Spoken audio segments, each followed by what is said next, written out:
अस्सलाम वालेकुम। आज हम बात करते हैं जनरेशन जी, जिसे मुख्तसर जेन ज़ी भी कहा जाता है। इसके बारे में आप पहले से जानकारी रखते होंगे। बहरहाल ये वो नस्ल है जो 1997 से 2012 तक इंफॉर्मेशन टेक्नोलॉजी, स्मार्टफोन और सोशल मीडिया के दौर में पैदा हुई और परवान चढ़ी। और 1913 से ऑनवर्ड 2026 के जो बच्चे हैं वो 12 से 13 साल के ये जनरेशन अल्फा कहलाते हैं। बहरहाल 1997 से 2026 तक ओवरऑल तमाम लोगों की अगर बात की जाए तो ये वो लोग हैं जो डिजिटलाइज हैं, इन्हें इसलिए डिजिटल नेटिव भी कहा जाता है।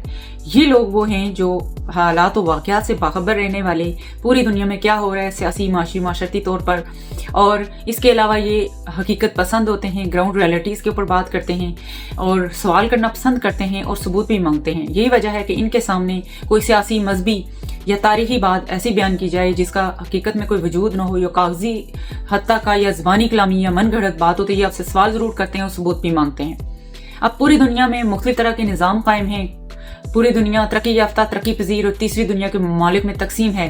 तरक्की याफ्ता ममालिक में मुख्तसर तौर पर बात करें यूरोप, कनाडा, अमेरिका, और इनमें ख़ास तौर पर जो नेटो का अमेरिका का जो जंगी इत्तेहाद है, इसमें ये जो झूठा बयानिया बनाकर पूरी दुनिया में कमज़ोर ममालिक में मुदाखलत करके और रजीम चेंज करते हैं अपने सियासी और माशी मफादात के तहफ़्फ़ुज़ के लिए, तो इनका जो झूठा बयानिया है वो जनजीज़ जो हैं वो फौरी तौर पर भांप लेते हैं, हक़ाइक़ तक पहुँच जाते हैं। इसलिए आए रोज़ इन ममालिक में बहुत ज़्यादा एहतजाज होता रहता है। यही वजह है कि इन्होंने जो पहले जंगें की उस पर भी इन्होंने एतराज़ उठाया, एहतजाज किए, और अब मौजूदा जंगें जैसे गज़ा और यूक्रेन पर जो जंग हुई, इस पर इन्होंने खासकर गज़ा के हवाले से पूरी दुनिया में इन ममालिक के लोगों ने बहुत ज़्यादा एहतजाज रिकॉर्ड करवाए और सियासतदानों को अड़े हाथों लिया।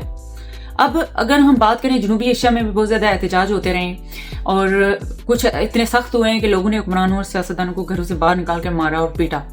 और जनूबी एशिया में आगे हम आए तो पाकिस्तान हमारे और हमारे आज़ाद कश्मीर में खासकर काफ़ी एहतजाज हुए, जो कि खुशाइन बात यह है कि पुरअमन और सिविलाइज तरीके से हुए। अब इन एहतजाज के पीछे क्या बातें हैं? यही वो लोग जनजीज़ हैं जो हक़ाइक़ को देखते हैं, 25-30 सालों से हक़ाइक़ को देख रहे हैं, लेकिन इनके साथ जो वादे किए जाते हैं वो झूठे और जाली होते हैं, और ऑन ग्राउंड जो है वो उनको कोई तरक्की नज़र नहीं आती या उनको अपनी फलाह बहबूद नज़र नहीं आती, तो वो गुस्से में आते हैं, सख्त सवाल भी करते हैं, सख्त ज़ुबान का भी इस्तेमाल करते हैं और एहतजाज रिकॉर्ड करते हैं। फिर वो सियासतदान और हुक्मरान जो पुराने दौर के हैं और वो रवायती सियासत कर रहे होते हैं, वो उन लोगों के लिए ये एक नई चीज़ है। वो कहते हैं ये एहतजाज क्यों हो रहे हैं, ये तो लोगों को कोई ख़राब कर रहा है, या इसके पीछे जो है कोई एजेंडा है, या कोई जो है वो थिंक टैंक कोई काम कर रहा है जो मुल्क के साथ गद्दारी करवाना चाह रहा होता है। लेकिन असल में बात यह है कि ये वो नस्ल है जो खुद हक़ाइक़ तक पहुँच जाती है आईटी के दौर से।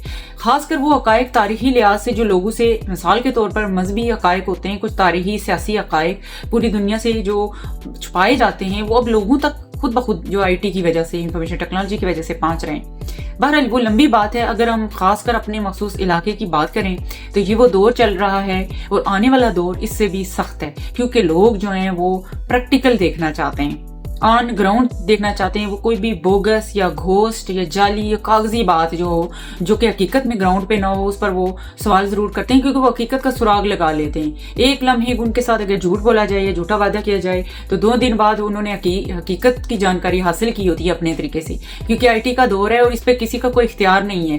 ये इंफॉर्मेशन टेक्नोलॉजी का इनकलाब आया है, इस पर कोई को चाहे भी तो इसको रोक नहीं सकता।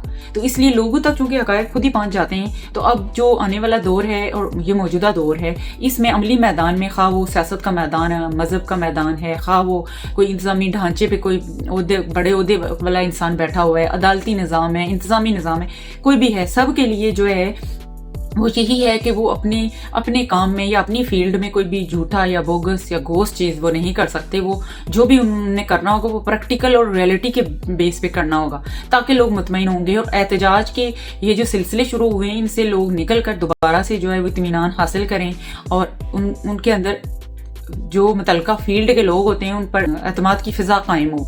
और ख़ास तौर पर पुराने सियासतदान जो अभी तक रवायती सियासत कर रहे हैं और नए लोग एम्बिशियस है सियासत में आने के लिए, क्योंकि सारा बैकबोन सियासत की वजह से होता है, हुकूमतें बनती हैं, इंतज़ामी ढांचे बनते हैं, काम चलाए जाते हैं रियासतों के, तो ऐसे लोगों को खासकर मुहतात अब होने की ज़रूरत है और ग्राउंड रियलिटीज़ को जानने की ज़रूरत है। इदाराती इस्लाहात, पूरे निज़ाम में इस्लाहात लाने की ज़रूरत है कि वो बात वही सामने लाएं जो हकीकत में हो। कोई ऐसी जाली और फेक बात कर लें जो कागजी होगी तो लोग अगले लम्हे उसके बारे में हकीकत जान लेंगे कि क्या है, तो फिर बड़ी मुश्किल हो जाती है। फिर लोग गुस्से में आ जाते हैं, फिर सवाल करते हैं, एहतजाज भी करते हैं, जो कि लोग इनको बुरा लगता है। इसलिए इस सारी चीज़ को बदलने की ज़रूरत है, क्योंकि आप जो चीज़ अब انقلاب جس چیز کا آ چکا ہے اس کو کوئی روک نہیں سکتا، اس پر کسی کا بھی اختیار نہیں ہے، لوگوں تک حقائق خود بخود پہنچ جاتے ہیں۔